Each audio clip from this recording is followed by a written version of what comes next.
I think that within the 125 division, I'm still eligible for that title shot relatively soon. I know I need to earn it and fight one or two more times, but improve myself. But that's ultimately the goal. So whoever's gonna get me up to that next level to eventually fight for the title.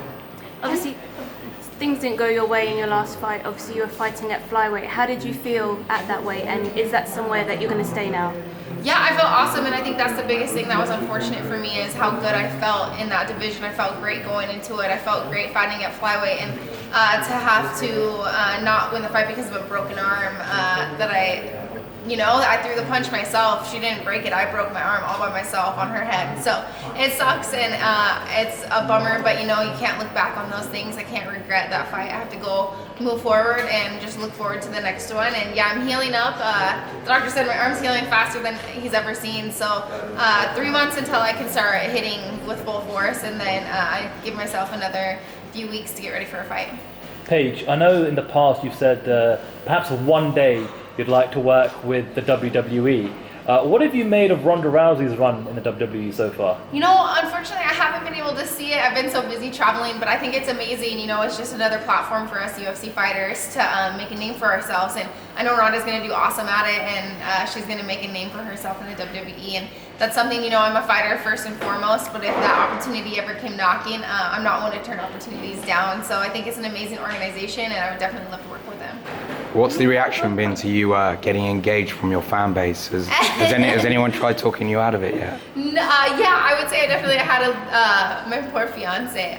Everyone hates him a tiny bit, but he's an awesome fighter. I can't wait for him to make his run in the UFC, and it's gonna come very, very soon. So he's a national level champion wrestler. So I'm excited to see his future, and I think he'll get some more fans once they're able to see him perform. I know you've been here with your mum this week. What was her reaction when you told her about it?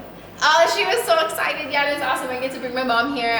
She's never been to London, and this is my first time here as well, so it's really exciting to get to show her around. And it's awesome that the UFC gives us these opportunities to see. I've never been to this country, so it's been really cool, and I get to share it with my parents. And you have a book coming out as well. Can you tell us a little bit more about that? I do, yeah. I have a book coming out next month, so April 10th is when it gets released, and I'm really excited because it's kind of a tell-all, and I'm not allowed to talk about exactly what's in the book now, but people are going to be shocked, and it's definitely going to be something that people are going to either really love me or really hate me after they read it. So I'm nervous, but I'm also really excited. I feel like the UFC gave me this platform where I get to share my story, and I think it's really going to change a lot of lives. Paige, you talked about, just then saying about people will love it, people will hate it. You've spoken in the past about suffering at the hands of bullies.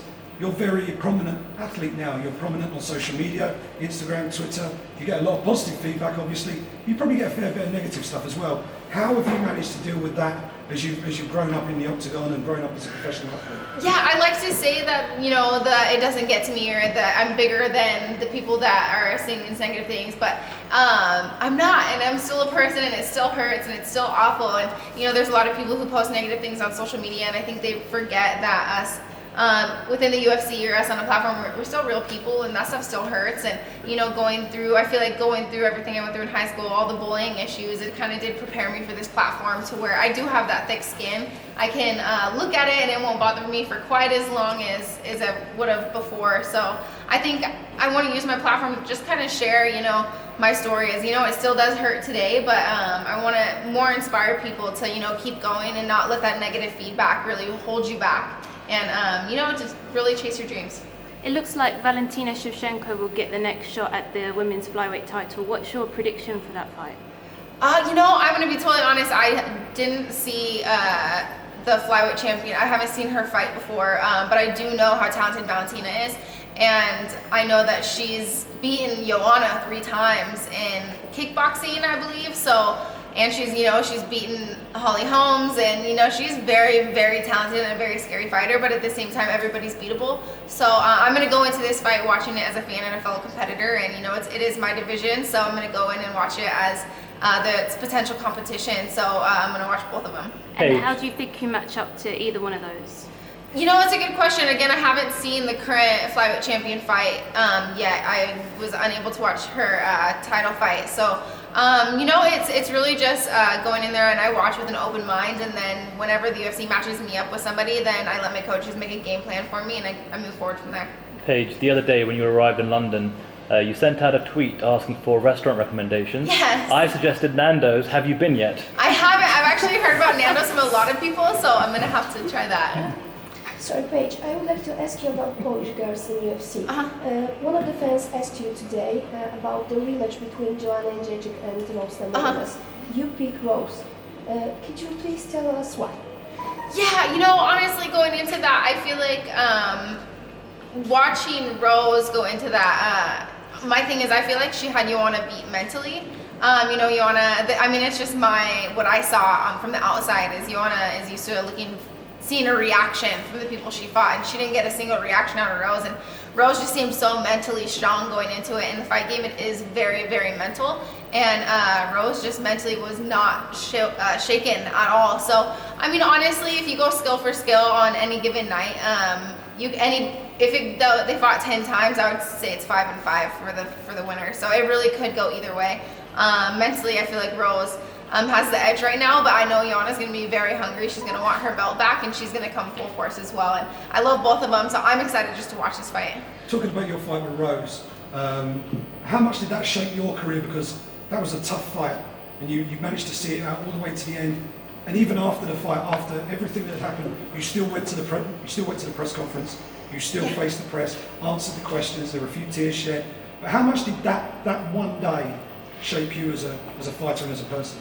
Yeah, it definitely shaped me as a fighter and as a person. I went back into get stitched up right after the fight before we had all the press, and the biggest thing is I just didn't want to see my parents. I knew if I looked them in the eye, I would just start tearing up. So I knew it was part of the job. I knew losses happen. It happens, and you have to move forward from it, and it's not letting that loss define you, and you have to realize that this is bigger than my purpose in the UFC. It's bigger than just fighting. It's for so much more than that. So fighting her, I learned a lot about myself. I learned that I could go through some very, very deep waters and still come out on top. I also learned I have some amazing fans that I gained from that, and they got to see how tough I was and how I'm here to make a name for myself, and I'm here to fight back. And it was really exciting that I was able to gain so much from that loss. And it's all about moving forward, and people can see how tough I am. But winning does feel a whole lot better.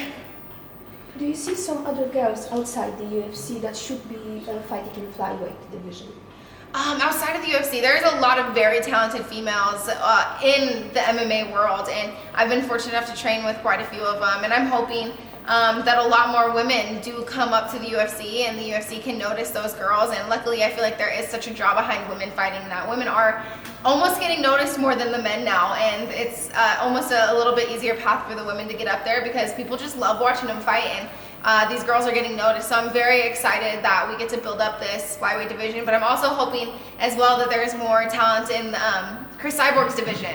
I wonder what's next for her, because I feel like she's the most feared fighter of all time, men and women. So I'm excited to see what's next for her. She said once that she thinks about Bellator because in UFC there is quite no division, flyweight division.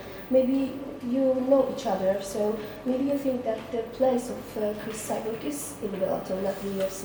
That's a hard question, being a UFC fighter, I like to say that it's the UFC is the end all be all, but at the same time, there's a lot of talent in Bellator as well, and so there's a lot of very, very good UFC fighters going to Bellator, and they're really making a name for themselves, and they're becoming a huge organization. So I don't know, and I do think there's not a lot of women out there. I can't think of a single person that could beat Chris Cyborg. I can't think of a lot of men that could beat Chris Cyborg. So I'm just excited to see how far she goes, and I think she could be one of the most belted UFC fighters in the whole world. You're going to experience a British crowd for the first time tomorrow night. Is it on your MMA bucket list to try and fight perhaps in the UK or Ireland, somewhere here in Europe one time in the future? It is now. Gosh, you guys are so passionate about your guys' fighters, and it's awesome to come here and see how you guys reacted, like Darren Till, and it is so different from the States versus here. So it's like, I was like, gosh, I need to have more fans here. I need to come here and really make a name for myself. I've loved it here, and I've been fortunate enough to spend a lot of time sightseeing and stuff, but yeah, I would love to fight here. Great. Thank you, everyone. Thank Thanks, you. Paige. Thank you.